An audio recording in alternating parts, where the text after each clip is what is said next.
You're listening to Slice of Seattle on KUGR Cougar College Radio.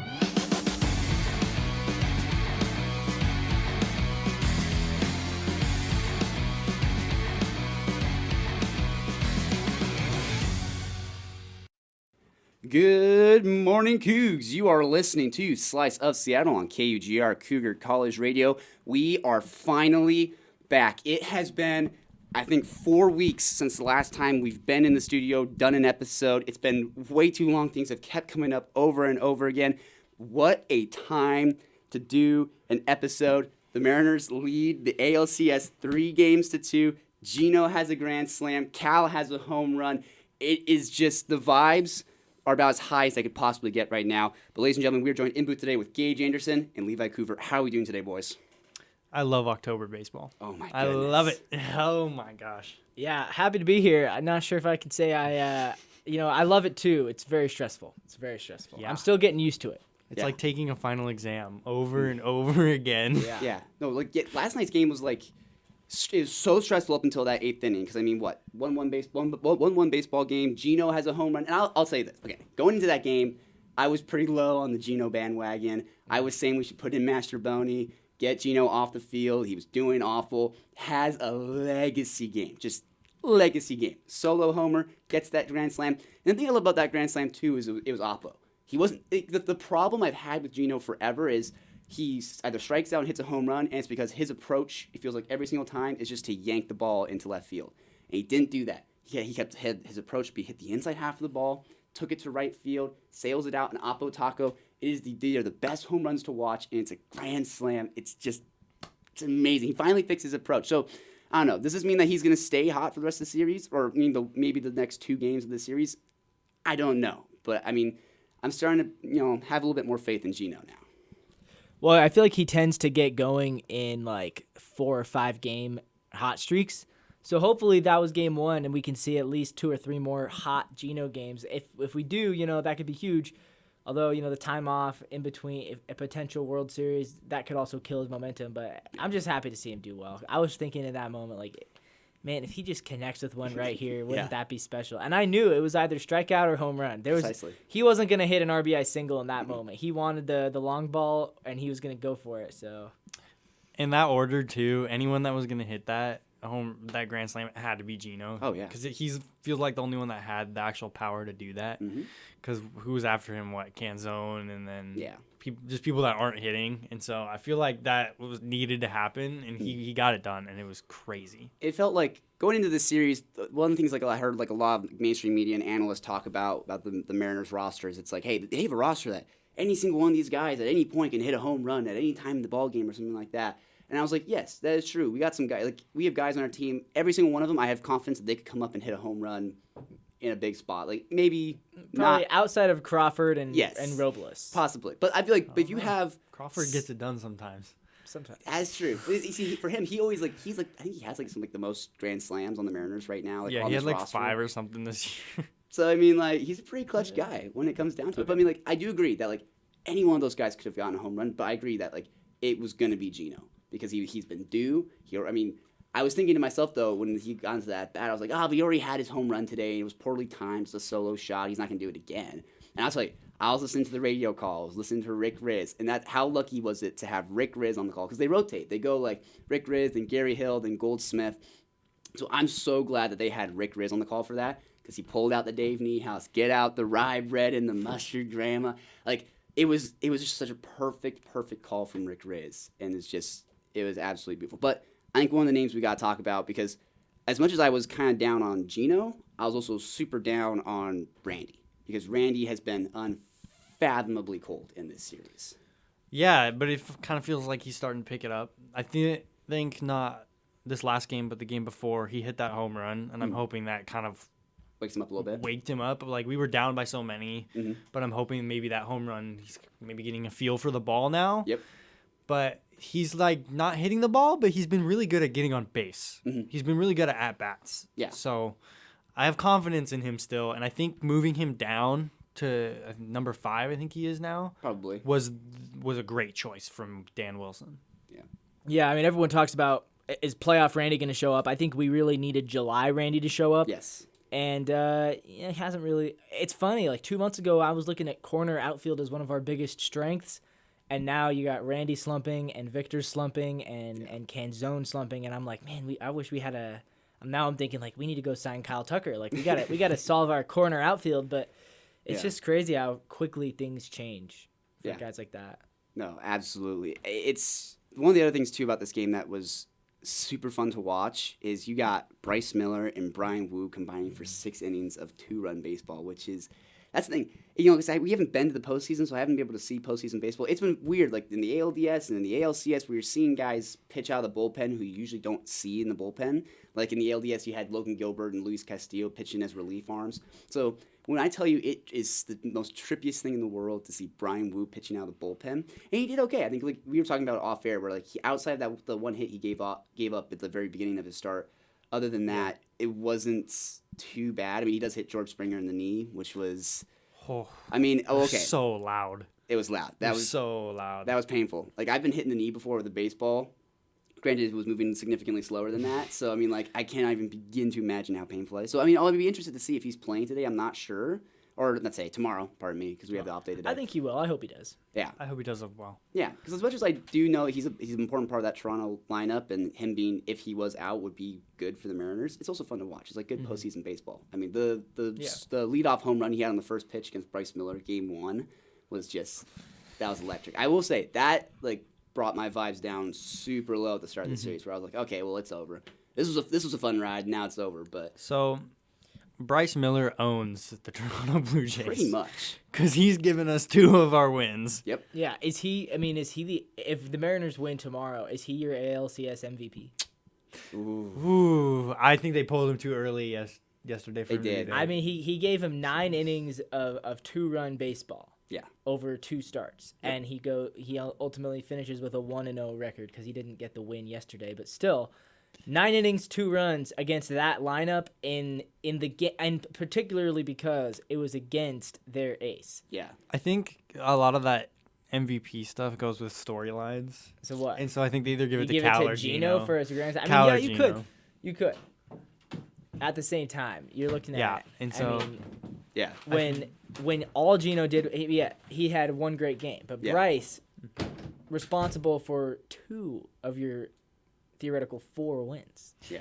I agree. I don't know, but I could easily see them giving it to Cal just because he's hit a couple homers. Yeah. Well, I was gonna say is I couldn't think of somebody else to give it to besides Bryce Miller, because it's yes, this has been a great series, but I don't feel like there's a name that's popped. Like in the ALDS, I would say Jorge Polanco, because obviously he should be if they were giving out the ALDS MVP. Yes, I would say it would be Jorge Polanco. Great series, had that hit to kind of walk it off there in game 5. Was it game 5? Game 6?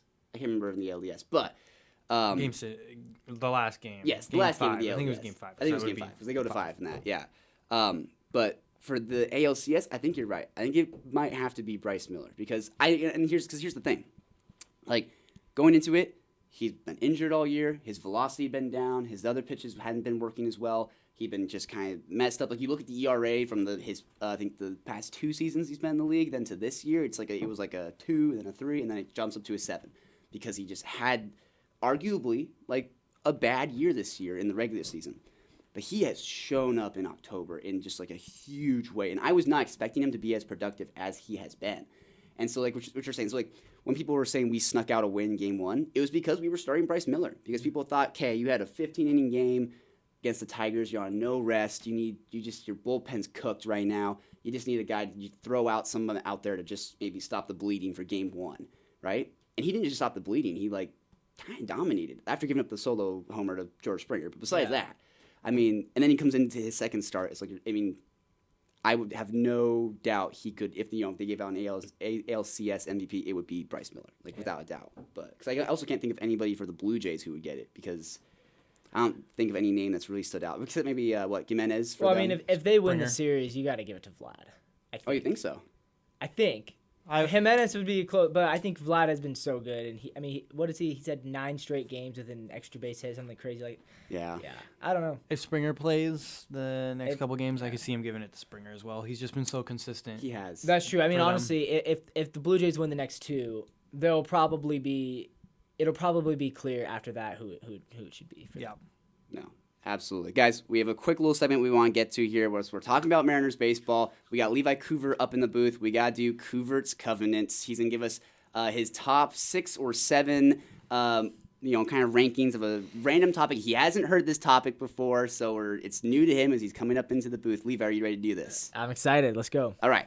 I want you to give me your top 6 or 7 Mariners hits all time. Now that means, is it Ichiro's, 258s? To be the hit king? Is it Edgar's double? Is it Jorge Polanco's walk-off in the LDS? So what are your top 6 to 7 all-time Mariners hits? So I'm gonna go with mostly ones that I've seen, just because I can't speak for the pre-2010 Mariners a whole lot because I wasn't following the team. Yep. But I will. Okay. In order, man. I mean, I think number one we might have just seen it. Yeah. Because I wasn't alive for the Edgar double. I know that was a huge one, and it was Game 5 of the ALDS, and it brought us to where we are now. But if we end up winning this series, and again, if we win it, not confirmed yet. I think I saw somewhere 67% of teams that win Game 5 win the series. So, interesting number there. But if we get to the World Series, I think Eugenio Suarez Grand Slam might be the best hit in Mariners history. No, I 1,000% agree. Because when I've been waking up this morning after the game, listening to the Marine Layer podcast and all these other, they keep talking about that might have been the greatest hit of Mariners history. I 1,000% agree. And it's the momentum swing that it brought. Yeah. It's the momentum swing that it brought. I've watched it probably 400 times already. Yeah. It's everywhere.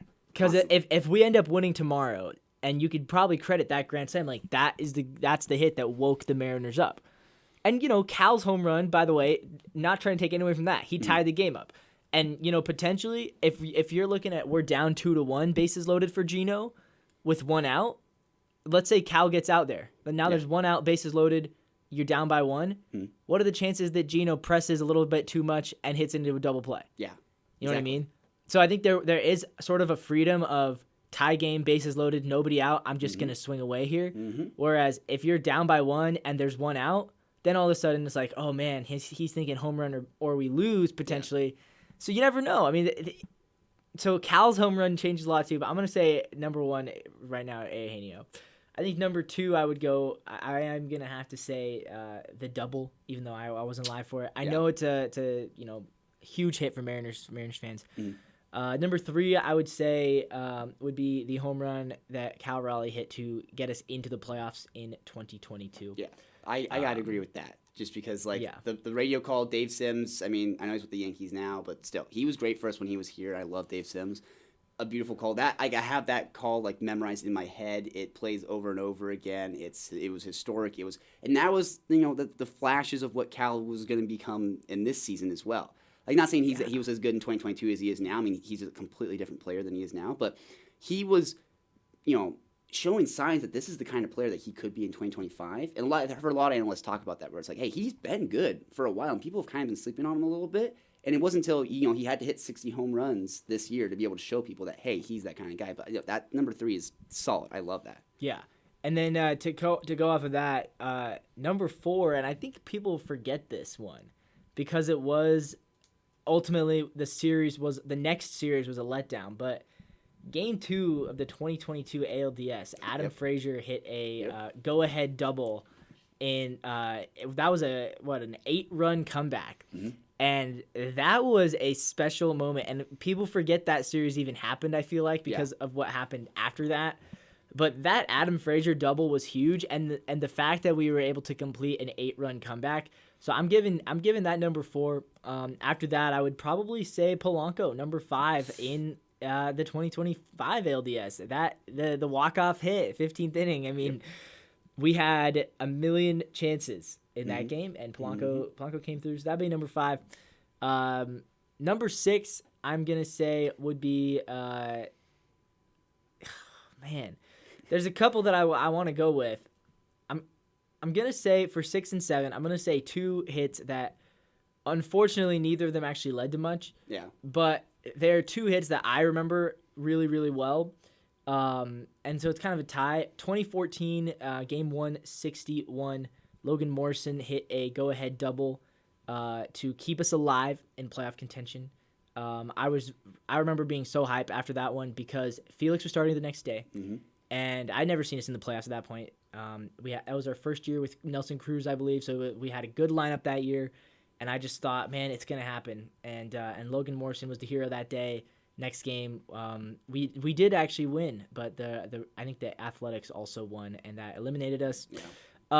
And then the other one would be 2021, Mitch Haniger. Same thing, game 161, Mitch Haniger. We were down by 1. We had 2 on. Haniger drove in 2 runs. We won that game, stayed alive, and then game 162, I went to the game, and we lost 7-3, and Kyle Seager retired. So that was a bittersweet one. But both of those hits in game 161 when we still had a chance, and those two – I believe both were doubles as well. I don't know, something about doubles in Mariners. But they kept us alive, and they kept giving us hope. And I think up until this year, hope's been all we have had to go on. Yeah. So because of that, I give 6 and 7 to those 2 hits. Yeah. No, I love your placement of Jorge's at number 5 because don't get me wrong, like you said, like it sends us to the ALCS. Great. I mean, 15 innings, just a nail-biter of a game. But I will say, the Jorge's hit was not the most sexy. It's not like the Edgar double where it's shot down the line or something like that, or a home run. It's like it was a chopper, and they were playing in, and they were trying to, they just got past them, and so it's like, yes, it's a hit in the books, and it looks really cool, but like, if they were playing back, that's an out, like most of the time. Yeah. And so it's like, but I will say, like, the story behind it is you're going to the ALCS for the first time in 24 years or something like that. So it's like, yeah, I understand that, but I like that having it at number 5 because I was thinking about that too. I was like, man, people kept talking about that Jorge hit, but I don't know if I would put it too high on the list. So I'm glad you put it at number 5. Yeah. But no, I like that list. What were we thinking, Gaige? 15 innings. Everyone was really tired as well, and like it was super loud in that stadium. But I feel like the Geno hit, it was louder. Yes. Because it's a grand slam and people are still awake. People we're still in the game. Yep. We're not in a whole new game, and so. I think that's a great spot for the polo hit. I've seen the videos from like the fan videos from inside the stadium when Geno hit that home run, and they were saying like, I've never heard this place this loud before. It was shaking. It was insane. Like, this is the reason why I'm so jealous that I'm not at these games right now. Yeah. I'm like, Grant, I love Pullman. I love being here. Like, I love watching the games on TV and stuff like that. But like, I want to go watch a postseason game so bad. I was so close. I saw the tickets yesterday were below $100, and I just about bought one and just drove over. But I now I feel lame because I was like, man, am I really gonna spend 5 hours driving there and then 5 hours today driving back to Pullman and then what if they lose? That would be such a disappointing drive home and so I didn't, and now I feel really lame. So man. Yeah. But I know the World Series is going to be so expensive, too. Yeah.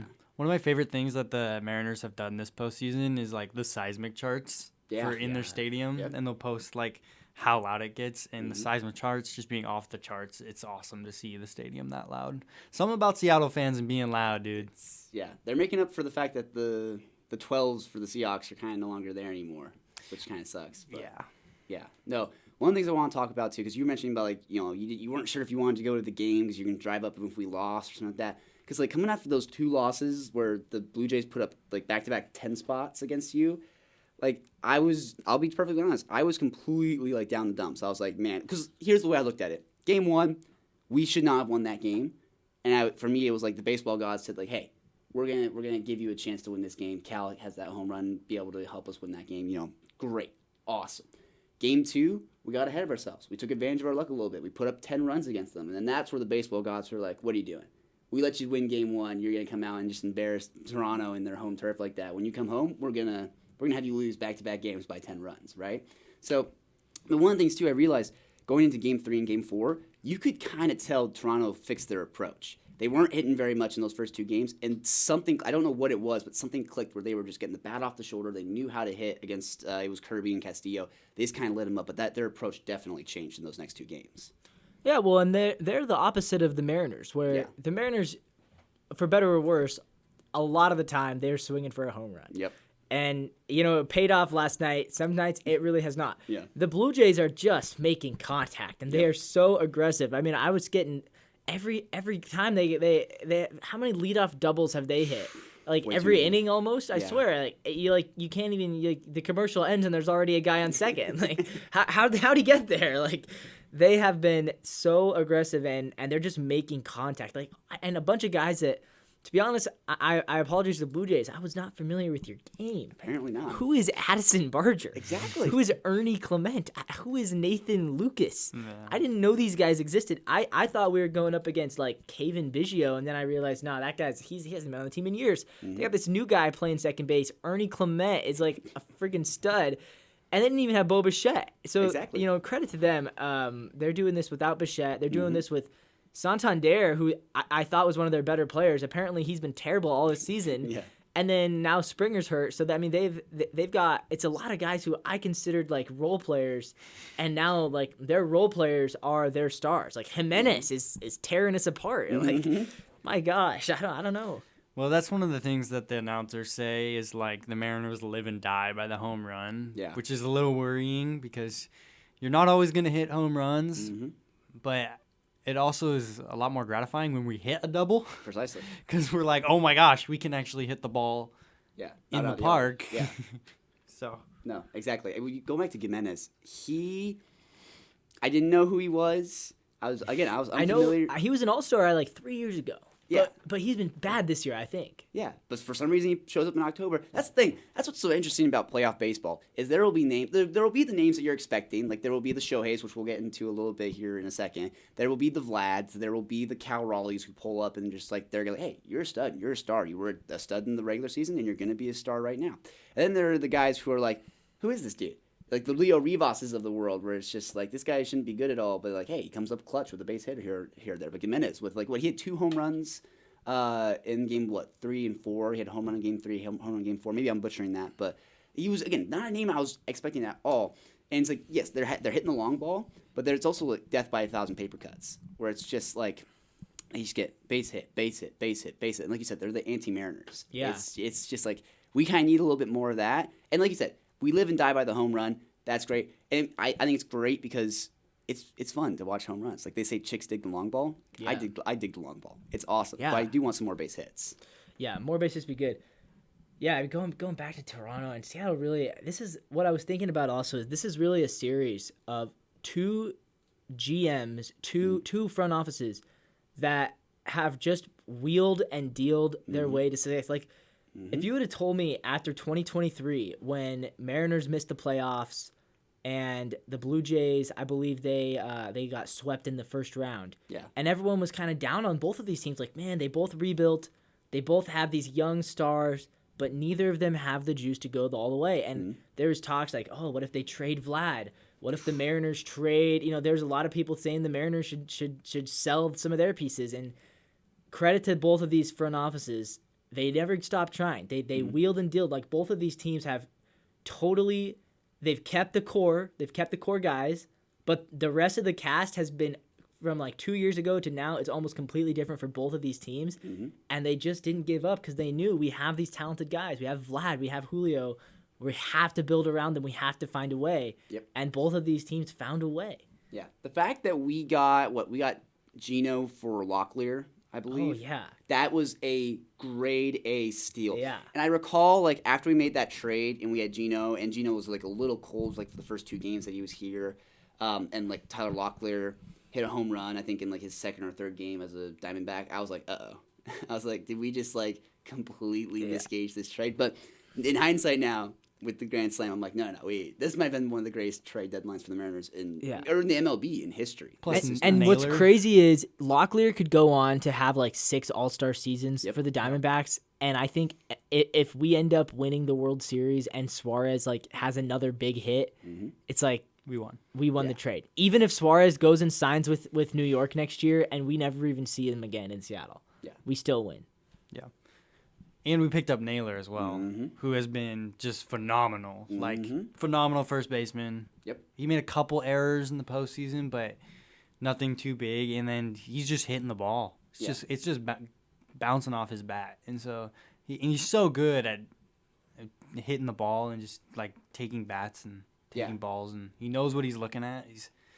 His baseball IQ is off the charts, and that's why he's been able to steal bases. And I probably sound like a broken record. I've said this so many times, but his baseball IQ is so high that he gets such good jumps. Like, I think statistically he's like the second slowest sprint speed in the MLB. Like, he is slow, like god awfully slow. Yeah, number one is the catcher for the Blue Jays, by the way. For Alejandro Kirk. Yeah. And somehow who went second to home on us. What are we doing? Because Dom can't throw the ball. Yeah. But on the flip side of that, Naylor gets thrown out at third trying to round second, and like horrible send, by the way. Like, again, I will admit he's a smart base runner. That's why he's able to steal bags. He is not fast. And that's a situation where you need a fast base runner to get into third. And even if I don't even care who you put out there. There's no way no one, not even our fastest guys, not even the Randys or the Julios or the Leo Rivas's on our team are going to be able to get from second to third there. Like, they're going to get thrown out. Because I think Toronto has like one of the best defensive outfields in the league in the postseason as well. So it's like the guy, I can't remember who was in right field, but he just had an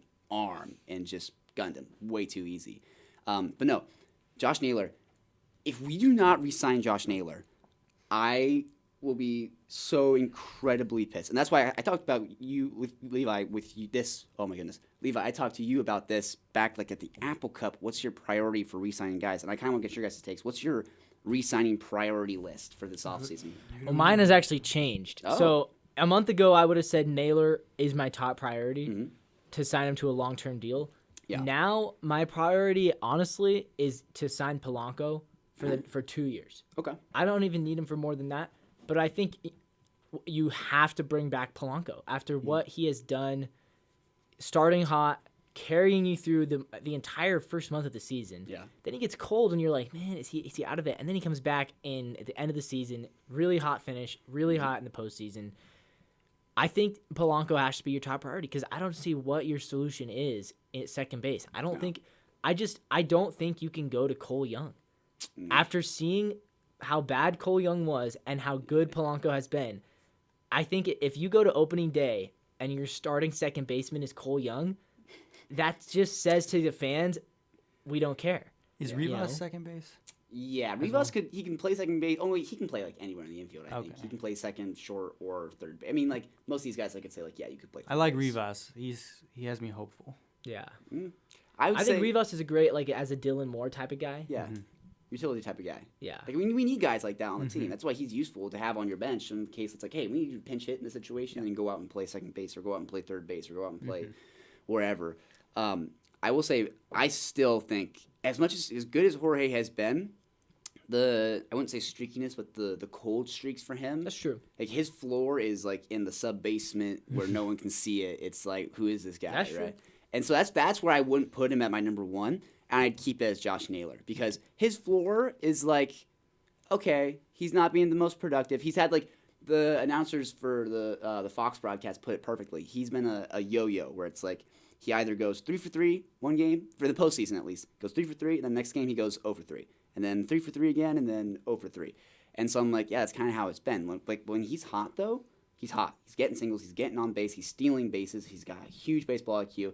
He's a vibe guy. Like in the regular season, I was calling him the big grumper because he always looks like angry all the time, 24/7. But his vibes with this team are great. He likes hitting here. You know how insane that is to say that you like hitting in the Marine layer? He's like, oh yeah, I see the ball really well here. What? This is like statistically the worst ballpark to hit in the entire major league, and he likes to hit here. And like it's like he's like giving you all the signs that like, hey, you guys should resign me. And if we are just like, no, why would he want to sign with us? Like, no, he said repeatedly that maybe not directly, but indirectly, like he wants to play. You don't wear a Sonics jersey and not want to be re-signed. And a Kraken too. Yeah. Yes. Like, and he loves the Kraken because Canada guy loves hockey. But I think Naylor's number one still as well. His IQ is just too high. He's good at first base. He's just so good. He's been so consistent ever since we picked him up, and he loves it here, and so I think he's number one for sure. Can I throw this back to you, Smith? Absolutely. So let's say he comes to you this offseason. Josh Naylor says, "I want 5 years, $20 million." 5 years. 5 years, $20 million per year. He's 28, so you'd have him until he's 30, 33.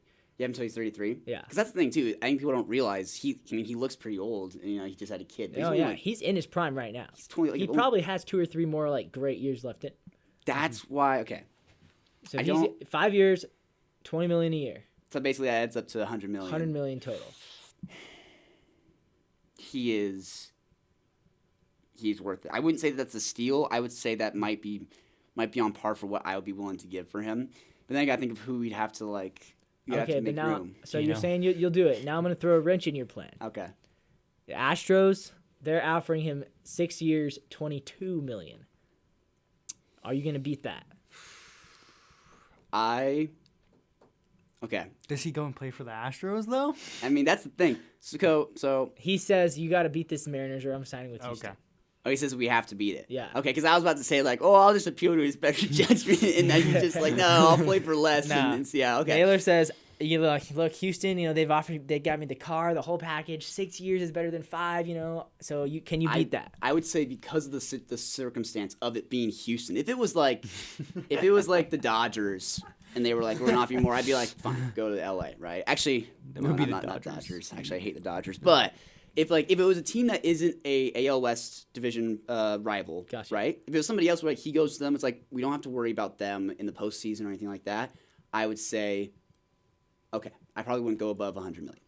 But because it's the Astros, Okay. because he'd be going to a division rival, he's a rising tide that raises all ships, right? He makes everyone around him better. He would make that Astros team scary to play against, wouldn't he? So that's where it's like I would up the offer. So like what you said, 6 years, $20 million. 622 is what they've given him. 625.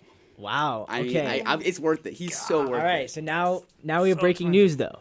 Yeah. The Astros have signed Pete Alonso to an 8-year contract. Oh God. And the Mets now are pivoting, and they have offered Josh Naylor 6 years, 28. Are you going to beat it? Knowing now that Houston has Pete Alonso, are you going to beat 628? Okay. I love Pete Alonso. He's a fun story in the MLB, but I don't think he's as good as people make him out to be. Really? I don't think maybe he's as good as Josh Naylor. 30 home runs a year. I don't know, Jim. I don't know about it. I think so. Then, what's your plan at first base? You're gonna let the Mets sign Josh Naylor? Put Eugenio over at first base. Luke Raley's gonna be your opening day first baseman. I mean, that'd be a bad situation. Not gonna lie. I don't know. I mean, I'd be fine with having. It's a fun conversation to have though. Like how high are you willing to go for Josh Naylor? I'll go pretty high. Because my take is that there probably will be a team like the Dodgers or the Mets who might need a first baseman, or the Astros who definitely are going to need a first baseman. Like there are teams, the Yankees are going to. A lot of good teams need first baseman. Yeah. Because Goldschmidt is pretty much done. Christian Walker's done. Alonso's a free agent. So you got teams that need first baseman. There's going to be a team that offers Naylor a big contract, and the Mariners are going to have to decide: are we willing to beat that offer or not?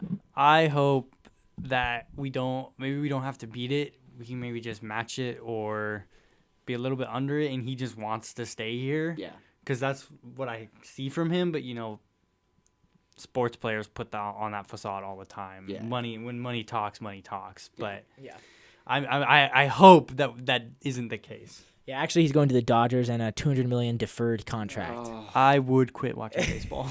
That's brutal. And hey, speaking of the Dodgers, we gotta talk about it because the Dodgers have clinched their back-to-back World Series appearances now. So I don't know about you, but I've heard a lot of people talking about this, and I agree with it. Right now, the ALCS just feels like the competition to see who's going to get messed up by the Dodgers in the World Series. I hate Dodgers fans. I hate them so much. They're everywhere because the team is good, and it's Yep. worse than like Kansas City when they were winning back-to-back Super Bowls. Yeah. Because it's like everyone's just wearing a hat, and I'm like, Here's what I'll say though: Dodgers have a lot of momentum right now. Mm-hmm. They have 7 days off. Nope. Could that be exactly what they need? Could that be exactly what either Seattle or Toronto needs to kill the momentum? 7 days is a long time to not play baseball. Yep. 7 days is a long time. We saw that with the Mariners. Like going into that Detroit series, we had like a lot of rest because we had the first round bye, and Detroit kind of I feel like was just coming off playing Cleveland, and they kind of punched us in the mouth a little bit. So I know what you're saying. Like that could work in whoever goes to the World Series' advantage. I hope that's what happens. Honestly. I'll also say this.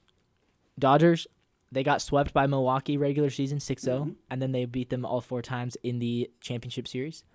Who swept the Mariners in the regular season this year? I think it was a team called the Dodgers.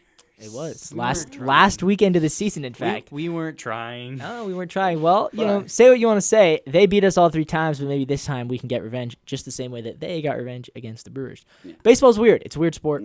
I wouldn't count anybody out. We're playing, I will say, Mariners, Blue Jays playing with house money right now. Honestly. Against the Dodgers. If we made it to the World Series and swept the Dodgers in the World Series, I think that I don't know what I would do. I would be like so surprised. Here's the thing. I don't like sweeps in championships. I like sweeps in like the previous rounds of the playoffs because it's like, oh, you're in the first round or second round, third round, whatever, right? It's like, oh, you swept them? Okay, that was cool. Like that means that you exposed them as frauds. They weren't supposed to be there or whatever, right? In the World Series, I want that to go to six or 7 games. You know what I'm saying? Because like that's why I was really frustrated that the Yankees-Dodgers series last year, like they only went to 5 or something like that, and it was like the Dodgers was in the driver's seat the whole time, and that's like it's like frustrating to watch. Where it's just like it's like watching a UFC fight, right? And like the prelims are fun. You're like, oh, this is awesome. They're like really battling it out, and then you get to the title card, and they just like dance around each other for like an hour, and you're just like, what am I watching? This isn't even fun to watch, and this is supposed to be like the main event, right? So that's why I know you guys aren't the hugest like maybe hockey fans, but like the Edmonton Oilers and Florida Panthers, their first matchup, I know they played last year in the finals as well, which they just like ran it back, but the year before that, which was 2024, Florida almost swept Edmonton. Edmonton comes back, ties it up 3-3, and then Florida wins in Game 7. That's what I want to see from a World Series. If either of these teams, Toronto or the Mariners. Yeah, that was a hype series, I will say. I was following that because I'm a big McDavid fan. But big Oilers guy over here. But yeah, I mean last World Series was tough. Can you imagine though if Seattle, even if we lose in 6, is like, hey, we got closer than the Yankees did. Precisely. Yeah, and I hate the Yankees. I hate the Yankees and I hate the Dodgers, which is why I watched the World Series last year. And I was frustrated that the Yankees didn't at least keep it like close. Yeah, I mean, if Toronto wins, I don't even think I can watch it. No, it's gonna be awful. I also think that if it's like even if it's Mariners Dodgers and the Dodgers are winning like the way they have been against the Brewers, where it's just like 4-1, 3-1, 5-1, it's just like their pitchers are no one's gonna like that. No, none of the casual fans. There's been so many. I mean, viewership is way up right now. Yep. The casual fans do not want to see the Dodgers win every game 4-1. They don't. That's not interesting. Yeah. Oh, Ohtani hits a home run. Game over because Blake Snell's going to go 9 innings and give up 1 run. Like, no one wants to watch that. Yeah. So if that's what happens, I think it's going to be a cruel, the numbers game for the MLB is going to be cruel. Yeah, they want to watch high-scoring games. Precisely. Yeah. On that note, I want to say before we're going to close with the baseball segment here, but the last thing I want to ask you guys is, if you were to put your money on one bet or one thing to happen in tomorrow's game for the Mariners and the Blue Jays, what's it going to be? What's your biggest prediction that this is going to happen? For me, I'll kick us off. Mine is, I think combined score is going to be over 15. I think it was, kept it close in Game 1. We blew them out a little bit Game 2. They blew us out Game 3 in Game 4. Not necessarily a blowout for this Game 5, but I think Game 6 might be a little bit of a shootout. And I think it's going to be neck and neck. It's going to be a high-scoring game on both sides, and I think we're going to just kind of – because we haven't really had that kind of close game minus Game 1, which was close, but we kind of started to take it away towards the end. So I think this Game 6 is going to be a shootout, and I think his combined score is going to be over 15 runs. That's my initial prediction for that game. Cal Raleigh goes yard again in Toronto. Beautiful. That I think that's a safe bet, but also not a safe bet because it's a home run and it doesn't happen all the time. But he hits in Toronto, and so I'm going to say Cal Raleigh goes yard again. Absolutely. Yeah, my bet would be I don't know if this is something you could make a parlay or something, but I would bet Mariners score first. Yep. And then I would bet that like they've done 8 out of the 10 games in the postseason, they will at some point surrender that lead, so the Blue Jays will make a comeback. I don't know what that means though, because we've obviously 8 times we've blown a lead, but 4 of those 8, we've come back and still won the game. Yep. So I'm not saying we're going to lose. I am saying I think we're going to score first, and then I think Toronto's going to fight back. And I don't know what happens in the end. Have the Mariners scored the first run in any of the games in this Toronto series? I know Everyone. Almost everyone. Are you sure? Except Yes. for Springer home run. Except for game 1, basically. Yeah. Okay, because I was trying to think back. I was like, I feel like every single one of these games we were coming back from behind. Because we'd hit like a home run in the first inning. Yeah, and then they would just respond in the next inning. Yeah. Well, because even game 2, we blew a 3-0 lead, and then it was tied 3-3 for a while, and then we ended up exploding in like the 6th inning and got it done. But yeah. That's where it's like I was saying, like the baseball gods were just like, hey, what are you doing? Like we gave you game 1, and now you're playing your hand a little too much here, bud. So we're just gonna humble you a little bit with these next 2 games. But yeah. Also, give me a Geno hit. Because not a homer. Not a homer, but a hit because I'm hoping that he's hot now. Yeah. After that grand slam, he's gonna be like not in his head anymore, and so I'm hoping he sees the ball. So give me a Geno hit as well. Yeah. So okay, guys, Mariners up in the series, 3-2 over Toronto. We've got our picks. We've got what we're expecting is gonna happen. Let me tell you, I'm gonna be like glued to my TV tomorrow watching that game. That is just gonna be like we are 1 win away from a World Series. How crazy is that sentence? It's nuts. Man. What it would be if we got there. Dude, get to the World Series. We are the only team with a 0 still. Yes, exactly. I thought it would have been cool if we played against the Brewers, but like apparently they just can't beat the Dodgers. They just had swept in 4. Again, that's where it's like I like sweeps like that, 4-0 sweeps in like maybe the semis or the quarterfinals or whatever, but not in the World Championship. I want to see you go at least to like 6 or 7 games at the very least. That's what I want to see. But no, that's going to do it for the Mariners. Gaige, Levi, thank you so much. Guys, we're going to take a quick break. We'll be right back with Gaige and Levi still in the booth. And we're going to have to talk some Seahawks because there's been so much news going on. A lot we got to talk about. Again, you're listening to Slice of Seattle here on KUGR. Don't you dare go away. We'll be right back. Seattle on KUGR Cougar College Radio.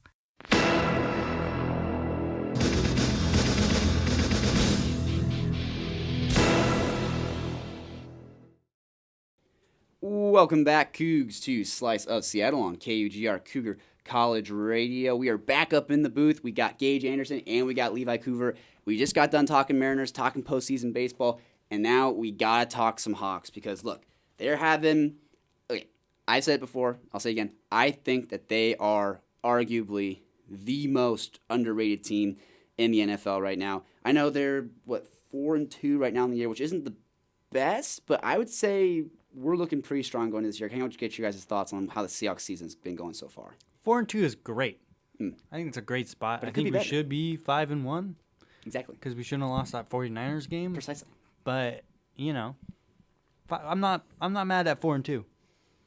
Yeah, I mean, it's hard for me to be mad at anything I've seen so far. I kind of came into this season with no expectations. Like, I hope Sam Darnold is good, but I don't know if he will be. And I think Mike McDonald's a good coach, but I don't know. And I think we have a good defense. But, they've outperformed. I mean, you look at the DVOA has us as the best team in football right now. Mm-hmm. Yeah. And NFL Power Rankings just put us at number 3. I mean, the analytics, we are an analytics darling. All the analytics sites that I've seen have us as like a top 3 team in the league. Yeah. Whereas, the record, we're 4-2, but no, we've been good. We have the best receiver in the league. Precisely. We have one of the best quarterbacks in the league right now, best defenses. So I'm feeling good. I'm feeling pretty high. We're starting to get that recognition now. Like we're saying, the power rankings are starting to move us up a little bit. I know one of our writers for the Daily Evergreen, Ray, he does his Ray's ranks. I think he had us at number 8.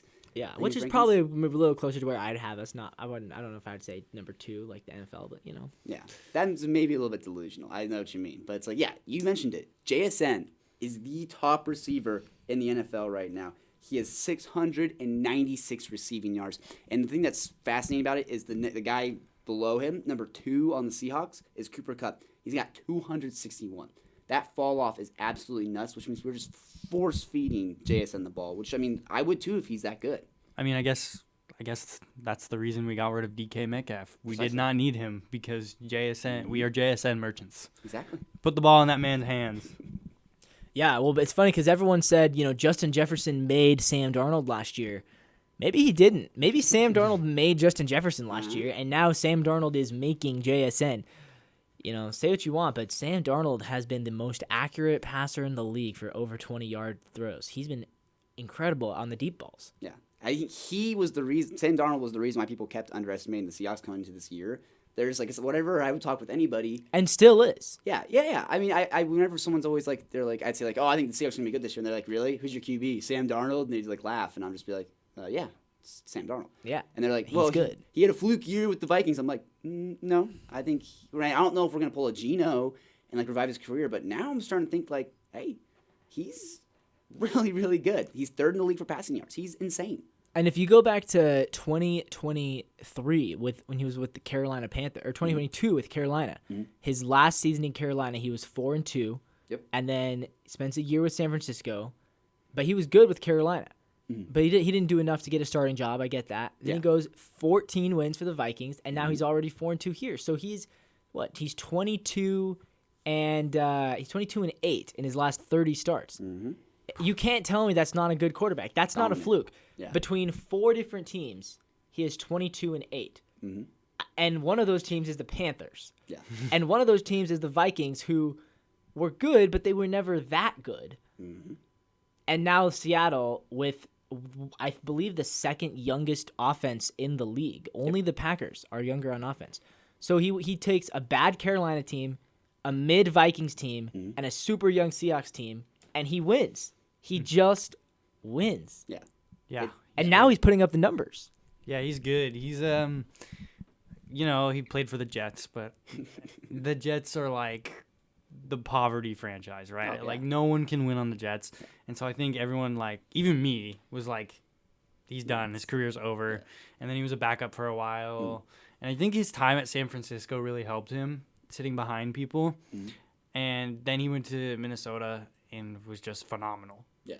And now you look at Minnesota's team, and they're with JJ, and they're like not very good. No. And you can't tell me that it wasn't Sam Darnold that had that team going. Yeah. Right? It's the Tom Brady effect. It's when you get a QB. No, that's okay. I'm gonna calm myself down a little bit and say he's not Tom Brady, but it's the Tom Brady effect being that like a quarterback like that, you're the leader of the team, whether you like it or not, right? And he has that ability to kind of raise everybody up and make everybody else around him significantly better. And that's the thing that I love about Sam Darnold. Coming into this year, I was like, when they announced they got him, I was like, that's a great pickup. And everyone's like, oh, well, Seahawks year is over. They got Sam Darnold as their QB. I'm like, guys, like he didn't mess us up in the game that the Vikings played against us at the end of the year. I think it was still a fairly close game. I can't remember what the score was, but I remember like seeing that and being like, yeah, he's a good quarterback. He's fun to watch. He's incredible. And now I think you pair him with JSN, who's the top receiver in the league, which I don't know. I really feel like JSN doesn't get his flowers enough. People aren't he does lead the league in receiving yards, but I feel like they don't cover him enough in being like, hey, this guy, this player on the Seahawks right now, JSN, is the best wide receiver in the league, like all around. He's fun to watch. He's just every single play he's doing, it's just incredibly, incredibly fun to watch. And he's young. He's incredibly young. He's got a long future with the Seahawks if we hold on to him. And that's the thing is we got to hold on to him. But then again, the defense. Defense for us has been incredibly long. And it has been, I think, for the past 2 years or so. And Mike McDonald, defensive-minded head coach. And I'm not going to say he's the second coming to Pete Carroll, but a defensive-minded head coach, built a really good defense. I mean, I'm pretty high on the Mike McDonald bandwagon because I think he's great. Me too. I think he's going to pan out really well. But the other thing I kind of want to talk about is Rick Woolen. It's just he had some of those mistakes early on in the season. I haven't seen much of his play since then, but I know there have been these trade rumors that we're going to trade Rick Woolen for A-Chain on the Dolphins. And I want to get your guys' takes on that. Do the Seahawks pull the trigger on that trade deal? It's not real. It's not real. It doesn't make any sense. No, we have running backs that work. Yeah. We don't need Devon Achane. And I don't think he's that good. I think he's good. I don't know. I mean, I wouldn't be opposed to it. It just the deal doesn't make sense. You'd have to. I mean, would that mean we're gonna trade Kenneth for somebody else? Mm-hmm. I don't know. There's a reason running backs don't get paid as much. Yeah. Is because there's so much running back talent that works because it's not just on the running back, it's on the offensive line and whatever to work. And that's why every year you're hearing about new running backs that are popping up with super amazing stats. It's because the top 3 running backs in the league get paid a ton, but everyone else is like, you can find that talent other places. Yeah. We don't need. Reek Woolen has been kind of bad lately, but I think if we're gonna trade him, we need to trade for not a running back. Yeah, no. But also, you see what happens when they take him off when he was injured. Not that they took him off the field, but when he got hurt and the Buccaneers dropped 38 points on our heads. Yep. So Our whole secondary's been injured though. yeah, Witherspoon's out. It's just been bad secondary recently. Yeah. But, I mean, it could always get better. I still think we have one of the best defenses in the league. Oh, yeah. Once people come back from injury, too, Yep. I think we'll be okay when they're throwing the ball. Yeah. And, I mean, Baker Mayfield is just Baker Mayfield. he's- Like, yeah, he's That's- so good. that's- Buka, Baker, that team is just really good. They're good. And, yeah. And the thing here, too, is, like, the two losses the Seahawks have been, like, close losses. 13-17 versus San Francisco, 35-38. It was an overtime against the Bucs.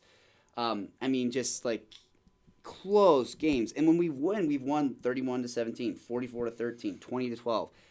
Honestly, that Jags game kind of was a little bit underwhelming for me because the Jags aren't that good. And so they beat the Chiefs. They what? did beat Oh, the they Chiefs. did beat the Chiefs. So Yeah, maybe they're looking a little bit better than I think. But People have been talking big about the Jags this year. I don't know. They're still the Jags at the end of the day. Still the Jags. They got the Heisman, bro. But yeah, we have not played a bad game all season, and I'm still kind of waiting for that, because Shoot a drop. Yeah. but we don't. Then I was looking at the schedule, like we don't play the Eagles, we don't play the Lions, we don't play. I don't think we play the Packers. We don't play. Do we play the Commanders? Like we have a pretty easy schedule. Possibly. Because I think we play the Commanders because I think they're gonna wear their Redskins jerseys, Yeah. Really? and we're gonna wear our throwbacks. Oh, that would be interesting. But But That'll yeah, be I mean, we have a fairly easy schedule, and so thinking about it from that angle, it's like we probably should win 10 or 11 games, and we might not get blown out all year. at minimum, And I'm 10. still not gonna know if we're actually good going into the playoffs or if we just are a decent team that beat a lot of bad teams. You know what I mean? Like Yeah. I don't know. It's interesting. No, No. exactly. So looking at the schedule, there's 6 weeks in the books. We're playing on Monday against the Texans. I want to if you guys give your letter grades for the games so far this season, starting with that San Francisco game and going down to the Jags game. So let's start with that San Francisco game, a loss 17-13. What's the letter grade? Gaige, we'll start with you. I'm gonna go C Okay. because I feel like the team was still warming up with each other. We had a lot of new pieces coming in, and 49ers were all healthy. So I'm gonna go C. Got you. I'd say B minus. Interesting. I think defense played pretty well, so I'll give the defense credit. We hung in there. We were a fumble away from potentially winning the game. So. I'm gonna be a lot more critical, I feel like. Okay. I'm gonna say D because I don't know, that's pretty low. I'm Never saying mind. because 4-point loss. we were at home for that game. Yeah. You're at home, division rival, who your fans and our fans collectively hate each other. Close game. Were they starting Brock Purdy in that game, or They were they were, yeah. Mac Jones? Okay. But they still had some other injuries as well. I think too. That was where their injury troubles started for the year. Yeah, most of their players were healthy at that point. It was the first Okay. game of the season. But and then somehow they've managed to win games while being their second team's out 24/7. That's all that combined. I'm just like, that was a must-win game. Maybe not a must-win game, but a tone-setting type of game. If you had won that game, that would have been massive, right? That's why I would say it's a D. Just as a Seahawks fan, more it's just me being pissed that you lost to the 49ers and just what are we doing? I think on paper we had maybe a better team than they do. That's my take on it. That's why I gave it a D. Maybe it's a little low, but it's just me being salty because I just hate the 49ers. And so I just was so frustrated that we lost to them. Fair enough. The next game, you get right back. You get a win against Pittsburgh, 31-17. Gaige, what's the letter grade? I'm gonna give it an A. I like it. We scored high. I thought the Steelers were gonna be pretty good, and DK revenge game. Yep. So I'm gonna give it an A. I'd say A as well. Yeah, I'm gonna go for the A sweep. I'm also gonna say A. I feel like we got out a little slow in that game. I remember watching it being oh man, the Steelers actually might be pretty good, and then we kind of started running away with it a little bit. And I was like, all right, so yeah, they're not that good, which is great. So that's why I also give it an A. Good showing from the Seahawks. I believe a shaky start, but yeah, I'll give it an A as well. And then of course the 44-13 win against the Saints. What are we giving that? S tier. S tier. Yeah, that's an A as well. I mean, it's not that hard though. It's the Saints. That's the thing. Like, I understand like what you're saying, like giving it like putting it on S tier, but like at the same time, I'd go A just because it's the Saints. If we did that against like, the Bucks or the Eagles or the Bills or someone like that, I'd be like, oh my God, this is the greatest game of football I've ever seen in my entire life, right? But it's the Saints, and like Torrey Horton had that punt return touchdown, which was nuts. I started JSN that week in fantasy, so I'm giving it an S tier. Everyone's been sleeping on Torrey Horton, man. He's as much as JSN's been good. Torrey Horton's also had like this is his rookie year, so it's like absolutely nuts. He's fun to watch. He's also another young guy where it's like I'm looking forward to what he can do. So next game we got win against the Cardinals, 23-20. What do we have for that? C+. I like that. Yeah, I give it a B. I would probably also give it a B. I think again, division opponent, must-win game. You get the win, but like by just a razor-thin margin. It would have been an A if not for the 10 minutes when the Cardinals were actually good. Yeah, exactly. Which happens every game. Yeah. They always have 10 minutes that they're good, and then kind of their whole MO. But then you got the loss to the Bucks, 35-38. Give me a B+. I like that. I say B again, just because offense was great, but the defense really, really was not. But also, I mean, I think it's a B. I would say, I'd say probably B+, teetering on an A, just because like the Bucks are significantly better than they've been in a long time. Something about the Bucks and getting a quarterback and then being really great again. Flashback to Tom Brady winning the Super Bowl with Tampa Bay, but Baker Mayfield's just been a dog all year. I think he's going to be a dog all this entire year. The Bucks might be scary. Not to mention Mike Evans has been out, and they have Mbuka too, and they're cooking everyone. Yeah. I think they're going to be a far playoff team. Yeah. And you put up 35 points against them, took them to overtime. Like I would have been. What would make it an A is if we won in overtime, as I'd say. We didn't get to overtime. Did not get to overtime? No. Or was it just towards the end? They got a last-second field goal. That's what it was. That's what I was thinking. So that's interesting, though. So you guys were really low on your Week 1 loss, even though we only lost by 4 points Week 1. But then we lose by 3, and you guys are both really high on it. Strength of opponent. Precisely. But the 49ers are also a good team. I don't think they're that good. Frauds. I think that they've gotten lucky. Yes. I think the 49ers are good. If Mac Jones gets winning games for them, I think they're good. I think they are pretenders. I think they're incredibly pretenders. No, I think they're contenders. I think if anyone's a pretender in the West, it's the Rams. Oh, that actually might be. I agree with that. The 49ers are a good team. The 49ers, I have the most confidence in out of any team in the West that the 49ers will make the playoffs. More than Seattle, honestly. And more than the Rams. Look, there's a reason why you play your division opponents twice. Yeah. Because they'll get that first win. They'll get a lot healthier the next time we play them. But will they? Because I'm not confident. We'll see. I don't know. I'm with Gaige on this. I think they're pretenders. I think when we play them next, we're not going to mess them up, but we're going to win that game. Okay. I think so. I think we're going to split the series with the 49ers 1-1. But then, of course, we got to look at the most recent game against the Jags, 20-12 win. What's the letter grade? B. Right. Simple game. That was quick. Just felt like a regular football game. Our team played pretty well. Defense played pretty well. Yeah. Average. Yeah, I'd say B+. It would have been an A if I don't know. I mean, that's the thing is like we won. What would have made it an A? You know what I mean? I guess it's an A if you don't punt 4 times in the second half. Yes. Yeah. We punted one too many times, I think, for my likelihood. And people say, they only won by 8. Well, we were gonna win by. This is why scoring doesn't always. It's not the biggest thing. We would have won by 11, but then we took a knee instead of kicking a field goal. You know, at the end of the day, we were still gonna win that game. Whether it was 23-12 or 20-12, but I think if we in a weird way, like if we don't get the first down and we kick the field goal, people would be like, oh, they won by multiple scores. They won by 11 points. Like that's a big win. But then you win by 8. They're like, oh, it was only a 1-score game. And it's like, well, it's weird how that works. But yeah, B+. Yeah. I was okay. I was about to say C, just because I was frustrated. We only put up 20 against the Jags. What? I know, but then I was thinking about the defense. This is Trevor Lawrence is their QB for the Jags right now. I can't remember what the number was. We sacked him we were pestering him all game. He was pressured. 7 sacks, I believe. So it was nuts. I remember I didn't watch the full game, but I caught some of the highlights, and they felt like the highlights were just constantly just sack. That's where it's like our defense is what lifts it out of being a C up to being a B. Where I'm like, okay, yeah, you only put up 20 points against the Jags, who I'm not that high on. I'm like, I don't think the Jags are that good. But your defense kind of carries you getting that B grading. So that's where I would put it at a B. The Jags beat the Chiefs and the 49ers back-to-back. I don't think the Chiefs are that good. They beat two really good teams. I don't think the Chiefs are that good. I think the Chiefs are not how they used to be, but I think they're a The good Chiefs team. and the Niners are both good, and the Jaguars beat them both, which means the Jaguars are also good, which means the Seahawks are good because we beat them.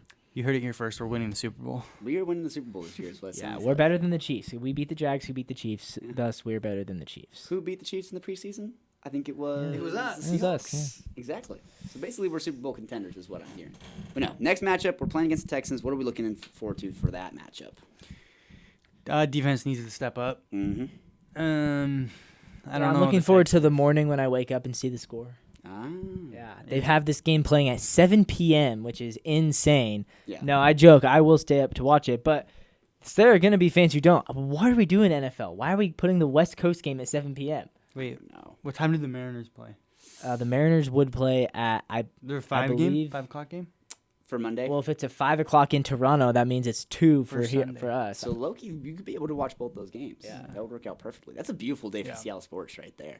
Game 7 and then also Monday Night Football. Why don't we hope we win Game 6? Yeah, let's hope that the Mariners won't be playing. Let's not have to play a Game 7, honestly. But I am going to take the Seahawks to win.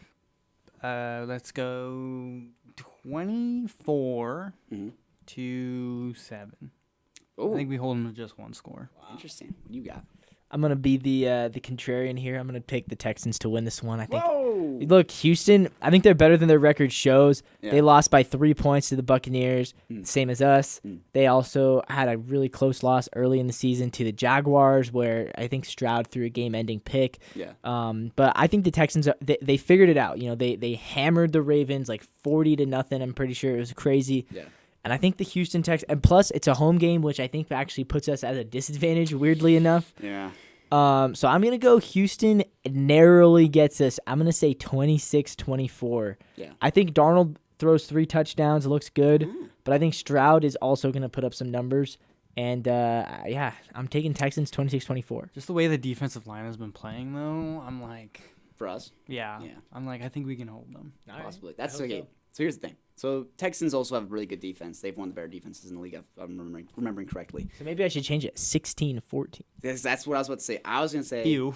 That score's gross. Okay, well I'm gonna run back what happened with San Francisco 17-13 Seahawks this time. Okay. I think it's gonna be a low scoring game. Two great defenses are gonna kind of shut each other down, but then in the offenses might not be anemic, but they're gonna be a little it's still Sam Darnold who's a great quarterback, and then C.J. Stroud's also he's okay. I think I'm still higher on CJ than most people, but I think he's going to be a good quarterback. I think he's kind of was in a slump, but I think he's out of his slump now. Yeah, fair enough. I don't know. I also have him on multiple fantasy teams, so I have a little bit of stock in CJ. This guy. No bias whatsoever What? over here. Disgusting score, by the way. Yeah. Interesting. You gotta go the 17-13, man. That's the way to go. Yeah. 16-17. Ooh. Texans win it 17-16. You heard it here first. Got you. Guys, Levi, Gaige, thank you guys so much for being up in the booth today for the first episode back in a long time. Levi, I've been trying to get you on for a long time. It's so great to have you up here, Gaige. Thank you for coming up here I'll again. be back. Yes, sir. Absolutely. We got done talking about Seahawks. I would talk a little bit about the Kraken, but we are out of time. We definitely got to get out of the booth here. Got to go get on our day. I'm excited for Sunday. The Mariners playing against the Blue Jays. I'm excited for Monday with the Seahawks playing against Texans. It's just going to be – it's a great time right now for Seattle sports. And, of course, also the Cougs playing against – are they still ranked number 18th, Virginia? Yeah, Virginia today. Hey, you held Ole Miss to only losing by 3 points. So I'm looking forward to this Virginia game. I think it's going to be fun. It's going to be a fun week for sports. We are in prime sports time right now. Prime time right now. But again, Levi, Gaige, thank you guys so much. Thank you all so much for listening to this episode. You can watch it on YouTube, subscribe to the Instagram, follow us on every single type of social media platform to get all the Slice of Seattle content. Thank you guys so much for listening. Remember, it is a great day to have a great day, and go Cougs.